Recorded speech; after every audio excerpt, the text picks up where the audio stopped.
Bonjour à tous, bienvenue dans cette vidéo sur les intestins. Alors là, nous sommes sur un chapitre que je trouve absolument passionnant. Ça a été ma grande surprise en créant Slow Control. Il y a des perspectives de recherche considérables. Je m'explique. Que sait-on de la relation entre vitesse d'alimentation et troubles intestinaux? Pour les troubles intestinaux, c'est une recommandation médicale courante qui apparaît aussi bien chez les diététiciens, nutritionnistes, chez les gastro-entérologues, chez les associations de patients. Vous trouverez énormément de recommandations de manger moins vite.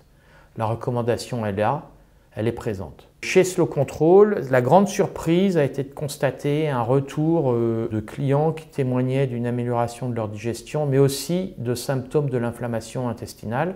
Dans mon cas, moi, ça a débuté avec une femme qui avait de l'acné, une autre qui avait moins d'arthrose, des améliorations de témoignages. Je ne comprenais pas du tout ce qui se passait, je ne faisais pas le rapport. Et à un moment, ça a ressemblé au tableau de l'inflammation intestinale, avec des améliorations de symptômes. Donc, nous avons, pour résumer, une recommandation, un constat de terrain de symptômes qui pourraient s'améliorer, bien que la chose ne soit pas prouvée, mais le paradoxe, c'est que nous n'avons pas de documentation scientifique. La science est vraiment très muette sur la question. Pourquoi? Je crois que la principale raison, c'est la difficulté d'investigation.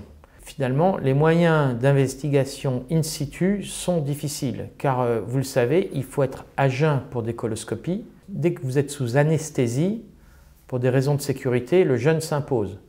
Donc l'examen d'un bol alimentaire dans les intestins est très difficile. C'est du reste pour ça que se développent des digesteurs qui simulent la digestion, puisqu'on arrive mal à la suivre en temps réel chez l'humain. Nous n'avons pas de moyens d'investigation satisfaisants pendant la digestion pour observer finement les mécanismes de décomposition des aliments. Si je résume, on connaît certaines choses dans l'estomac, c'est celui du temps de la vidange gastrique. On connaît à peu près le temps de la vidange pour les liquides, le temps de la vidange pour les solides. À la sortie des intestins dans les selles, on peut constater la composition du microbiote, on peut constater des choses dans le sang, mais à l'intérieur, dans la bouillie du microbiote pendant la digestion, la connaissance fine de la chose est très difficile et très parcellaire et très faible. En quelque sorte, c'est comme si vous deviez examiner une marée sur le bord d'une mer et comprendre ce qui se passe juste la vie au bord de la mer pendant la marée. C'est pas facile. Sur les intestins, vraiment, on est sur un sujet important qui est de voir que mon hypothèse, vous allez le voir, c'est que, donc là on avance dans un climat d'hypothèse, la mastication est importante pour les intestins. Mais ce n'est pas une croyance partagée par tous, parce que certains, et même dans le monde médical, vous diront que l'estomac est un super broyeur. Donc l'estomac fait le travail, et qu'une fois qu'il a fait le travail, finalement, qu'on ait bien mastiqué ou pas mastiqué, les intestins vont vivre la même vie. Je serais tenté, moi, de croire que la mastication est très importante. Nous sommes sur un sujet qui est marginal, qui a peu été développé, mais qui est très important par ses conséquences possibles, et c'est ce que nous allons travailler ici. La question est finalement, à quelle taille les aliments mal mastiqués peuvent-ils passer dans les intestins? Ça, c'est une question qui n'a pas été étudiée. La gastroentérologie n'a pas pu la travailler, ne l'a pas encore étudiée. Les cours de médecine évoquent le sujet et parlent d'une taille médiane de 3 mm des aliments qui passent dans les intestins, avec des études qui se font sur des cornichons ou sur de la carotte. Mais si vous observez ce qui se passe dans les selles, avec par exemple le maïs ou les grains de cerise, ou même avec la drogue, vous avez une nuit, je me suis réveillé en me disant mais on peut peut-être observer ce qui se passe avec les rapports des douanes pour analyser les prises de drogue faites chez les mules. Et bien vous constatez que chez les mules, avec des boulettes de drogue qui passent par les voies naturelles, on trouve des boulettes qui ont une taille de 4 cm sur 2 cm sur 2 cm et une cinquantaine de boulettes. Vous les avez ici en photo. Donc on a un décalage entre la taille maximum pensée, on va dire, dans les cours de médecine et la taille constatée par les rapports de police.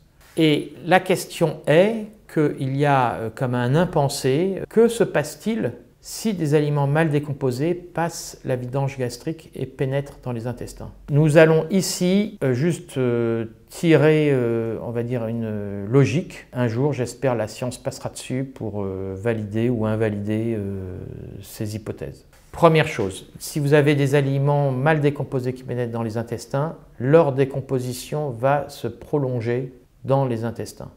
Ils vont continuer leur décomposition puisqu'il reste de la matière non décomposée. Vous allez avoir une décomposition de fermentation, une décomposition de putréfaction, ce qui va de pair du reste avec le constat du ballonnement pour les mangeurs rapides.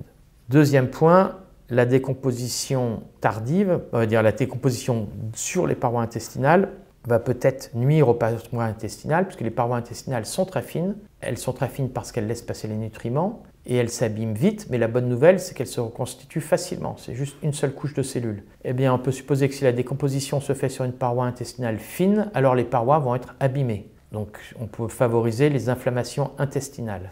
Nous constatons du reste chez Slow Control plusieurs témoignages, on revient au début de la vidéo, de personnes qui témoignent d'amélioration de leurs symptômes d'inflammation intestinale par la modification de vitesse d'alimentation. Troisième point, là on est sur les mycoses candidoses. Si on pense que les boulettes de nourriture vont continuer de se décomposer et vont transiter plus loin, plus bas dans les intestins, voire dans le rectum, eh ben, elles vont continuer à avoir une matière non décomposée à donner à manger aux bactéries, champignons, divers spécimens qui vont pulluler plus bas. Et on comprend donc que certains champignons vont pouvoir se développer en utilisant comme nourriture la décomposition des boulettes qui arrivent. Donc je vous propose ici une grille d'analyse de risque. Deux facteurs se combinent, la mastication et il y a, on va dire, la capacité de l'estomac à digérer. On comprend que sur la question qui est que si on a une vidange gastrique précoce ou rapide, et que si on mange vite ou lentement, si on croise ces deux paramètres, on va être sur des facteurs de risque différents. Et donc bien sûr, si vous avez quelqu'un qui a une vidange précoce plus qui mange vite, il est à fort risque d'avoir des soucis intestinaux, puisque la nourriture continuera de se décomposer dans ses intestins. En conclusion, pour terminer sur cette vidéo, il est couramment recommandé de bien mastiquer pour bien digérer, ça le monde médical le fait, mais le sujet est faiblement documenté.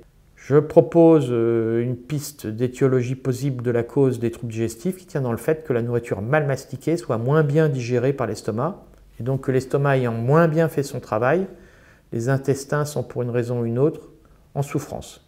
Je vous remercie. N'hésitez pas à me dire en commentaire si vous voyez des points à discuter ou à enrichir. Ce sera très utile, notamment sur ce sujet. Merci et au revoir.